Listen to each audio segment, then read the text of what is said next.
guys. Let me very briefly introduce our guests today. So we have Dmitry from Lido, we have Soubhik from EigenLayer, and we have Darren from Rocket. Guys, could you tell us a bit more about yourself and then about the projects you are in? Thank you. So my name is Dmitry, and I'm a Lido contributor working on community staking project.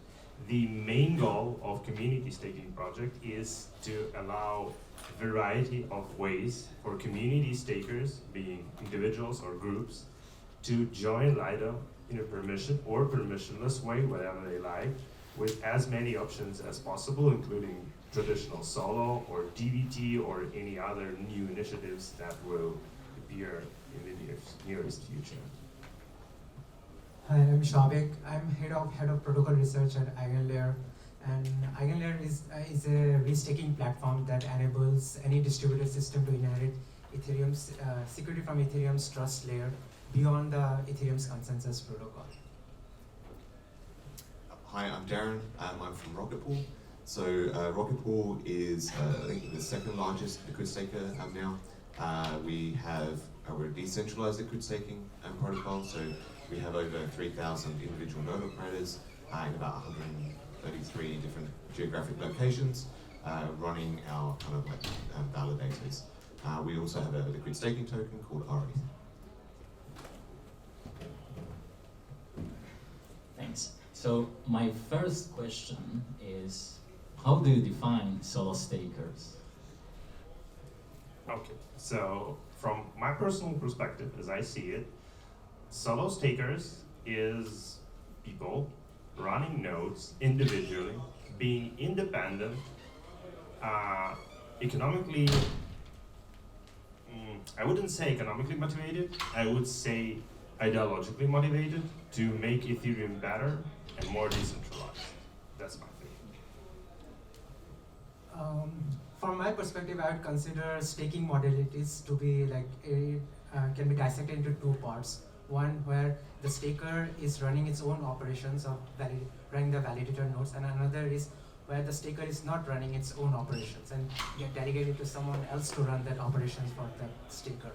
Now within the first category where the staker is running its own operation, it solves the principal agent problem in the first place. And within this first category, there are like, if you have put a small amount of stake, then I'd call it solo staker, which is the 32 ETH. But if you have a lot of stake and you're running your own operations, then you will call it institutional staker. So that would be my definition. I would class it as like a non-commercial solo staker, not necessarily unmotivated by economics. So I think they are definitely economically motivated, but certainly non-commercial. They're not selling their services to another party. They are actually running it for themselves generally. Generally, they are staking their own ETH as well as running their own ETH. So that's how I would kind of class it as a solo staker. Do they need to stake the whole of 32 ETH? From my perspective, not, because at the current state of Ethereum, they need 32 ETH, and as Darren mentioned, he thinks that they can be economically motivated, but let's be honest, if you have 32 ETH, you can easily stake it with any liquid staking protocol, with Rocket Pool, with Lido, even with Coinbase, and you will get returns approximately the same as just staking, as just running a node, but you don't need to run a node. So I do think that solo stakers not necessarily need to provide all the capital. And I think that the best case scenario here is that they can provide as less capital as really required for security, while the rest of the capital can be provided by delegators. From my perspective, I'd say that I'd go with Dmitry what he's saying, that you put as much stake that solves the principal agent problem as much as possible and keeps the system safe. So. Yeah, definitely agree with all that. Proof of stake has to have something at stake, and so those agents that are put in I'd say a powerful position, because you're essentially God for 12 seconds. When you propose a block, So the idea there is that you have to have something at stake. I think you also have to have something at stake because you need to be economically aligned. You need to be economically aligned with the delegated stake that you've been given. So that there's definitely like a protocol thing there. You need to have something on the line, and you have to be working with the same incentives as the people that you're serving. In other words, delegated stake. Thanks. Last year, Lido commissioned a report on solo stakers. The report was provided by Rated. According to Rated report, only 6.5% of the stake is controlled by the solo stakers. And the definition for solo stakers that Rated used was very similar to the definition you used. So they didn't require the whole stake to come from the validator, from the stake. So here's my next question: do we need solo stakers? I think not only we, but Ethereum itself for sure needs solo stakers, because again, the key feature and the key principle and definition of solo stakers is that it is independent actor. And the key principles of decentralization is that the decentralized system should be made out of independent actors, because if you have like 3 or 4 players being either maybe independent, okay, but it's not enough for decentralization. Or if you have, let's say, 100 players, but they really depend on each other, this is also not decentralization. So yeah, I think Ethereum do need solo stakers, and according to the research, 6.5%, for me personally, it is extremely low, and I do understand that there are some reasons for it, either economical reasons, technical complexity, lack of education, and we all here, we can reduce these barriers, we can make it better, and that's why I'm personally working on community staking in Lido. I would answer this question by classifying the faults that there could be in faults here mean the attacks that could be there on Ethereum. Basically, there is a safety fault and the liveness fault. The safety fault here is the state transition function being wrongly executed or the double signing. For that, you don't need solo staking. Basically, it's observable to anyone. But for the liveness fault, like chain growth or like chain not growing or censorship being happening, you need solo staking. And so that's why, for example, Ethereum has something called inactivity leak. If there is the chain is not growing, or at least the solo stakers, if they are honest and they are substantially big, suppose there is not enough collusion happening, then they can still grow the chain and slash the people who are not growing the chain, who are not participating in proposing blocks to grow the chain. And the social consensus will coalesce into accepting that small fork where the inactivity leak is being happening as the canonical fork. So for that, exactly this liveness falls, you need solo staking. So it really depends on what we want from Ethereum itself. So if we want Ethereum to be this kind of like global financial and non-financial platform that helps coordinate massive human efforts and really make a big impact on the world, then it needs to be incredibly neutral, censorship resistant, and highly robust and secure. And it can only really be those things with decentralization. Decentralization is the way to get those things, and so solo stakers are extremely important in that whole process.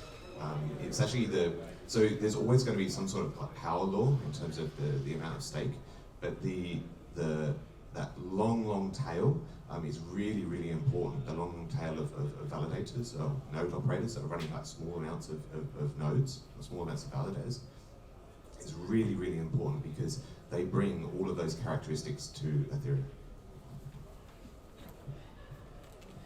So if I understand it correctly, guys, solo stakers are, if everything is new, then they are the guys who will remain there to keep the chain going. Yeah.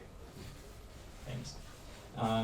Okay, let's talk a bit about barriers to entry. So maybe more like personalized questions. So, Dmitry, Lido is not well known from allowing solo stakers Not yet. to join, but I understand he will tell us more about the recent efforts. Soubhik, EigenLayer is sometimes maybe not accused, but maybe accused of creating bigger incentives for bigger players in cost of solo stakers. If you could elaborate on that and how to lift the barriers. And Darren, Rocket Pool is OG for the solo staking. You started with requiring 16 ETH, right, from operators to join, and you reduced this barrier. So if you could tell us more about what kind of analysis allowed you to reduce this security, maybe that's this bond to entry. Okay, so we have 3 questions. My part is to tell you guys here about community staking initiative, precisely community staking module. So with community staking module, we do want to reduce barriers for solo stakers. And as I mentioned before, the main ones is economical barrier. You do need a lot of ETH to be a solo staker. The second one being technical barrier. You do need to be technically advanced to run node software, validator software, to keep everything up and running with a decent quality. And the third barrier is general understanding of how this ecosystem works. Why do I even need to participate in crypto, in Ethereum ecosystem, and why this impact is important. And we do want to reduce all of these 3 barriers, starting with economical barrier. At the moment, with Rocket Pool, for example, you need 8 ETH plus some RPL collateral to enter, and very soon I heard it will be 4 ETH, and that's great.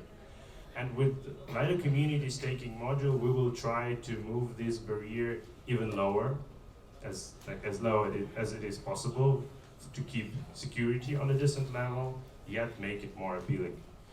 With the hardware and technical part, we do want to offer the best integrations so that validator setup will be available not only for skilled persons, not only for those who can deal with these console tools, but also for those who used to deal with their own computer, like just clicking, or with their own smartphone, and everything else will be done for them, yet they will still control the validator, but with a simple UX.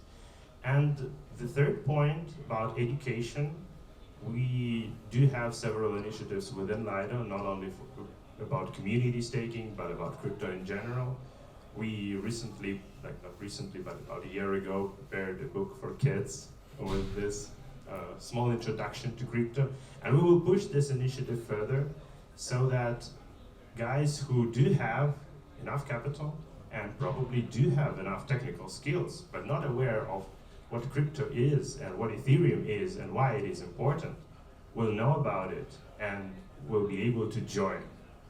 I think that's the key features that we're focusing on. As for EigenLayer, in contrast to the assumptions that people have about the relationship between decentralization and EigenLayer, I say that EigenLayer instead helps in the growth of a pricing market for decentralization. Like, what is the value of decentralization? So, to give you an example, I think that with EigenLayer there will be a growth of premium decentralization services, which many other services would want to have it. So why am I calling it premium? To understand that, I'll give an example of decentralization services, like data availability. You cannot have a data availability solution without decentralization. Decentralized sequencing, you need decentralization for that. Proof of location, you need decentralization for that. Threshold signature, you need decentralization for that. And all these 4 services that I just mentioned, they are they will be very core services that other services would want to have. Other middlewares would want to, use as a black box. Now, this means that any operators, any solo stakers who opt into such decentralization services, they will get like significant rewards because they have this premium. These services have like these are like premium decentralization services, and everyone will want to use it. And the 4 examples that I gave about the data availability, threshold signature, then the decentralized sequencing, and they are very lightweight. If you design it properly, for example, the IdenDA that we are building, it's very lightweight. So because these are lightweight, so for any solo staker, it would incur very little infrastructure cost. So it actually helps in boosting the solo staking narrative in the first place. On the other hand, each AVS will have some limited number of potential operators, right? And this number is not very high, as far as I understand. It's not necessary. This is more of an intersubjective question. So suppose if an AVS, an AVS can determine how many operators it wants. If an AVS wants many operators, like for the decentralized ones, because you need as many operators as possible, you would want to recruit as many operators as possible. Now, we believe that this will give rise. I'm just purely speculating here because it's like the protocol is at the beginning stage, the ecosystem. So there might emerge like certain services which are like task allocation services. So if there are too many operators, there will be too much task. So coordinating too many tasks is hard. So you can have a random sorting of tasks, like it's something like sharding, where certain group of operators are assigned to do this task for this AVS at that point in time. So it's like a task allocator. So what happens is that not every operator is doing tasks for every AVS at the same time. So which reduces the management of the task. And so in this kind of emergent AVSs, you can have scenarios where these AVSs can have as many operators as possible. Okay, so in terms of lowering the barrier to entry for solo stakers, particularly the bond, so as you said, we reduced it from 16 to 8. That was kind of off the back of a fantastic community members' analysis on the threats. You might be sitting in the audience. So basically we went through and analysed what the effects are, and it's the risks to RETH. Okay, so a normal slashing risk, you have to cover normal slashing risk because that's the thing that happens most often. But then there's a whole heap of tail risks with staking. So staking is very low risk, but it's not risk-free. There are definite risks with staking, right? And the tail risks are very, very unlikely, but they can affect the stake. So we have to take those into consideration when we're designing the protocol, and in particular when we're choosing the bond. With 16 ETH, we were extremely conservative. With 8 ETH, we are still quite conservative. And so we can kind of like lower that just on those things. As you lower it though, other issues kind of come about. So things like MEV stealing and this sort of thing. Those are things that kind of crop up when you kind of lower the stake. When you also lower the stake, efficiency of the protocol itself becomes very, very important, because when you lower the bond, if it costs you a lot of money to interact with the protocol, you're essentially wiping out like half a year's staking rewards. So you have to kind of like balance out the cost of using the protocol and the bond as well. So there's a lot of work that we've been doing to basically line up our kind of like product roadmap so that we get to that end goal of we have everything in line basically. It'll be a great product when we get to that point. Maybe you could tell us more about MEV stealing when the bond is low. Okay, so MEV is very spiky. So when you first of all, the amount of times that you propose a block is random, right? So it's like a normal distribution. You might get 5 blocks per year, something like that. But you could also be very unlucky and get 0, or you can get super lucky and have 10, right? And so everyone is on this normal distribution, and so even the times that you, so that makes it that very random. Then you have MEV. Now MEV, again, on average you might get an MEV block of 0.02 ETH, but then you could get one of 200 ETH, right? Now that would be a lottery, what we call a lottery block, where it's extremely unlikely, but they do happen. So the variance in that is very, very high. Now you can have people who nothing saves you, nothing saves a protocol from a lottery block, right?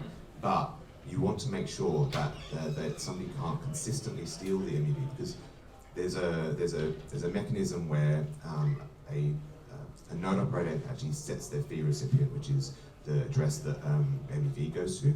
But they can set that to what they want, and there's not really a kind of a mechanism to enforce that's a particular address. So you have to have some sort of crypto economic incentive or penalty over the top that enforces that they do that. So that's kind of like the main thing there. And so really you just have to make sure that somebody can't come in and consistently steal MEV and because what it does is it lowers the APR of your LST. It doesn't. They're not necessarily stealing funds, although they're just taking more than they should. But they are lowering the APR of the LST, and essentially it's not fair for the LST holders, because that would have been a return that they would have had. So it's those sorts of things. So I would like to share my thoughts on MEV stealing. That's a really challenging topic, and I do agree with most of the things Darren just said. What I want to add here is that from my perspective and how I see it, it is really impossible to protect protocol 100% from stealing, from MEV stealing, especially from stealing huge blocks. But what can be done is you can create incentive for good behavior.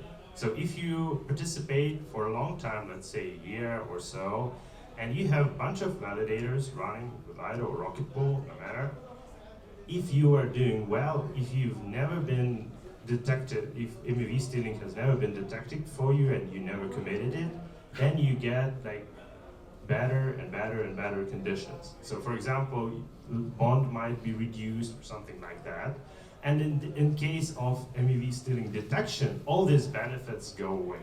And that's the incentive. It creates a perspective for you that if you will do well, instead of trying to catch this lottery block and get your chance to lose all these benefits just for a small amount of ETH, you would rather prefer to act correctly. That's one thing. And the second thing that can be done here, and that would be done in CSM, is that bond will be associated with a node operator, but not individual validator. It helps a lot in cases of, again, not like extremely huge MEV stealing, because it's like it's almost impossible to cover 200 ETH stolen as MEV. But it will make it even less attractive for validators to play this game. And if they have, let's say, 10 ETH or even 16 ETH for many validators at stake, it wouldn't be interesting for them to even try to participate in this game. That's my thought. Thanks. Could you tell us how big bond the operators need to put in the Lido community staking model? Now, that's a question that I get frequently asked. Since we are from 6 to 9 months away from official mainnet launch, from proposing module to the mainnet launch, and the module design itself is agnostic to the actual size of the bond, we are not committing to any values at the moment. The only thing that I can say right now is the numbers from the research published about half a year ago by Lido contributors, where the conclusion was that 4 ETH is sufficient enough to cover like most of realistic case scenarios, including MEV stealing, like most cases, and 2 ETH is probably sufficient to cover direct losses like slashing and all. It's important to note here that this research was done in 2 assumptions. The first one being that triggerable exits will go live at least within a year from the mainnet release. That's important consideration. And the second one, that the portion of Lido stake allocated to community staking module is like from 1 to 2%. So it's very conservative research, and before mainnet launch, I think within maybe 6 months, another research will be conducted, more precise, so that the actual value can be proposed to the DAO. But I do think that it wouldn't exceed 4 ETH for sure, and would probably be somewhere between 4 ETH and 2 ETH as a starting value. Thanks. Do you know how much Lido is going? How much of Lido stakes can go to the community staking model? Is it this 1 to 2? At the starting point, it will be 1%, and it is described in the proposal. It is due to give a chance to battle test the module, and after that, it can be gradually raised. From my personal perspective, it shouldn't be raised more than 10%, and there are some reasons for it, with one being that it is not the only staking module, and I think that within 2 years, we will see like from 3 or even from 4 to 6 staking modules within Lido, each one having like from 10 to 20%. And community staking module, it wouldn't be the only way to enter Lido permissionlessly. There's also DVT modules on the way. For sure, it will take a bit longer for them to be developed. But I do think that once they will go live and once they will become permissionless, and maybe it would start not permissionless, I don't know. It's not my project. But anyway, once DVT modules, permissionless DVT modules will be in place, I think they will be even more attractive for stakers than just a solo module. So my assumption here is that the share can be raised up to 10%, but initial share will be 1% for proper battle test. Soubhik, any idea how to make solo stakers' life easier and more profitable with AVSs? Some AVSs that I know are targeted for solo stakers to benefit from? Yeah, for example, EigenLayer that we are building, it has like horizontal scaling. So as more like it can sustain hundreds of Mbps data bandwidth, and it can go even higher based on the data requirements. So as we start having more on-chain gaming rollups, social networks on chain, so the EigenLayer requirements will go higher and higher. But because we are using erasure codes, so each of these solo stakers, they will be storing only small amount of bandwidth. So they will get a lot of payments, the fees from via EigenLayer from the rollups. And yep, it's like an additional yield on top of whatever they're already making from Ethereum staking, and also MEV also in the first place. And there'll be other services like proof of location, sequencing, like Espresso is building sequencing, and there'll be of course other AWS teams who might do sequencing and the proof of location and threshold signatures. So these will be like a lot of exciting projects that from which they can earn additional yields. Yeah, I hope that AVS providers will also like provide tools for for less sophisticated stakers to be able to join. Okay, so maybe let's talk about changes in Ethereum. Some maybe not like planned by some like proposals. So I listed 4 proposals. One is max churn, which limits the queue of validators to get in, get out. Another max effective balance, a proposal to increase max effective balance to 32 hundredths, as far as I recall, from 32 ethers. Minimum viable issuance, and validator count to keep the number of validators of Ethereum lower. Yeah, if you could share your opinion on how these points like affect solo stakers? Okay. So I would start with the last one, and to be honest, I'm not that aware of the last one. So let's, Validator cap. yeah, about the validator cap. So let's just skip it, and then moving on to first. So with churn limit, I do think that it will affect any validators on Ethereum, no matter are you solo staking or not solo staking, and it really depends on the market situation. So a couple months ago, we saw a huge queue, and for about a half a year before, there was a huge queue, and at the moment we see that there's no queue at all. So I don't think that it will particularly affect solo stakers. I do think that it might, in case of a huge queue, it might make it less attractive for vanilla solo stakers to actually take place in this queue and wait for a relatively long time for their validator to be activated. But I don't think that it will drastically change the situation. So we had queue before, we will have it in future probably, so no major things here. About max effective balance, that's a pretty interesting thing. Because in terms of Ethereum in general and in terms of significantly large protocols, I think this proposal do make sense to reduce load on Ethereum network. But I personally not really like the way how it is motivated that it is beneficial for solo stakers. And the main motivation is that, okay, solo stakers do not need to take care of this extra rewards, they will be so-called auto-compounding. But that's not actually true.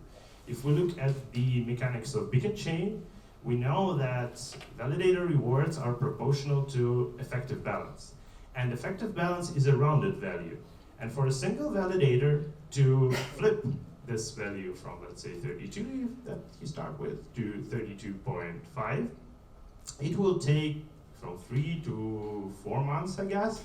And during this period of time, these rewards would be doing nothing. While in case of SWIP, I think that solo staker can do something with it. He can sell it. He can use it for something like that. On the other hand, yes, for sure, it's good when your rewards are compounding, but let's be realistic. If you run only one validator with your 32 ETH, the chances of you getting another validator is relatively low.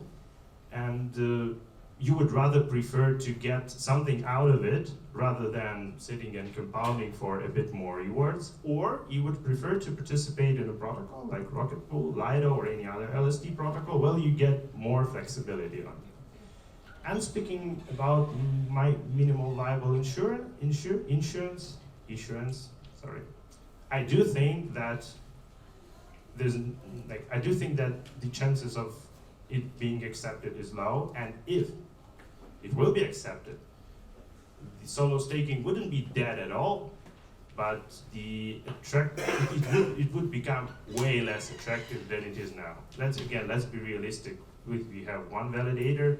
That we are saying that solo stakers are mostly not financially motivated, and we are saying it not because we do believe that even though they are getting this tons of money, they shouldn't care of it. No, we are saying it also because of the fact that real profits of solo staking are not that great. And in case of reducing issuance, these profits will become even lower and would probably be not sufficient enough to cover even like internet costs or some super basic costs. That's my thinking on the proposals. From my perspective, the max churn rate, it was proposed from the unexpected acceleration in the people being so interested in staking. So everyone becomes staking maxi. And I feel like that with this proposal, the existing players, there'll be consolidation among them, and there is like an entry barrier for the new players to enter.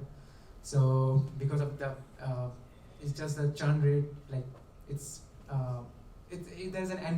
a queue out there where you can't do anything. You're just like there, not earning anything. So you might as well give it to existing players and just have an LSD token which you can use for something else.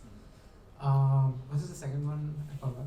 We have max churn, max effective balance, minimum viable issuance, and validator Yeah. cap. So the max effective balance, I think I'll go with what you're saying. It depends on how many people have how many solo stakers have staked like 33 ETH, 34 ETH, 35 ETH, something like that, and they're earning on the effective balance around 31.25, I think. So how many such stakers are there? So it depends on that. And if there are way too many stakers, then it will benefit them. If there are not that many stakers like that who are staking some intermediate values, then it does not affect that much. As for the minimum validator issuance, it's a very interesting proposal. It says that there should be as much stake which gives enough security to the projects that are deployed on top of Ethereum, and which is important because in today's Ethereum, the fees that are given is proportional to the amount of compute that is being done. But in a world, ideally you would want to have infinite computation. Like when you have AWS and everything, you have infinite compute resource. So if you have imagined something like analogous in blockchain, then if there's an infinite computation, that means the reward from computation, that is today's gas fees, and the rewards, it will go down dramatically. There will be almost negligible rewards you'll get from staking. So that means in those cases you want to give fees or the rewards based on the security that they are providing. So this is where like the protocols like StakeShare that Shriram talked about in the previous talk becomes important, because StakeShare, like in this proposal, the minimum validator issuance, it misses one important aspect, that how do you measure how much security is needed? The protocol like StakeShare, it puts a positive incentive for the user to state that how much security it wants, and it gives the premium, for the solo staker or any staker, they will earn additional rewards from that insurance. So just minimum validator issuance does not work, I feel, but with StakeShare it makes it like working. As for the what is the last one? Validator cap. What is it? Validator cap. Yeah, validator. Yeah. I don't have like exact opinion on that, but for the validator cap, you want some kind of random churning, so that as new people can enter and existing player can go out, and it should be somewhat random or pseudo-random, maybe use random or that something. But if you don't have that mechanism, then new players cannot enter, and existing players, there will be consolidation again. So that's like that additional churning capability, randomized churning capability is important for validator. So with the churn one and the max effective balance, they're trying to solve the same issue. The main issue is around the kind of like network capacity of Ethereum. So we've got so many validators that the actual underlying network is getting a bit flooded and a bit fragile. So that's what they were trying to do with that. I definitely think the heat is off a little bit because the queue's gone down, but I would kind of support a slowdown of kind of like new validators if it gave the devs some time to kind of like performance tune that element, because ultimately if that it's not that I'm not being alarmist, but if that fails, then we've got bigger problems. Then necessarily people can't stake as much as they want to stake. So I think that's definitely the priority. In terms of the max effective balance, it tries to do the same thing, because it tries to consolidate the number of validators. The only issue is that for solo stakers, the solo stakers are not going to provide as much value to that goal. So very, very large operators running thousands and thousands of validators, that's a big deal because they can consolidate their validators. Whereas with a solo staker, maybe like on Rocket Pool, the median number of validators per node is 2. So it's really not going to make that much difference from a Rocket Pool perspective, or at least towards that goal. I think it's a good EIP, but from our perspective, we're not going to have much value to it. In terms of the minimum issuance, so that's a hard one, because the trouble is, and I totally agree, like if you reduce that issuance, solo stakers are economically minded, and there is an ROI with running staking. Like you at least need to get a machine, right? So so there's a lot of kind of like that involved. And if you reduce it too far, it becomes uneconomical for somebody to run a node as a solo staker. The problem there is that you then start turning staking into a volume business, because the margins are so small that you have to squeeze out as much as possible. So then staking becomes a volume business, and then the centralized providers become the best place to stake, because they can squeeze out every last drop. Whereas with kind of smaller providers, they can't. So you'll actually just consolidate the network, consolidate with the big centralized providers, rather than all the small. So even the small centralized providers won't be able to compete. So I am pretty down on that one, but yeah, the others are kind of fun. Guys, thank you so much for coming. That was my last question. Thanks a lot.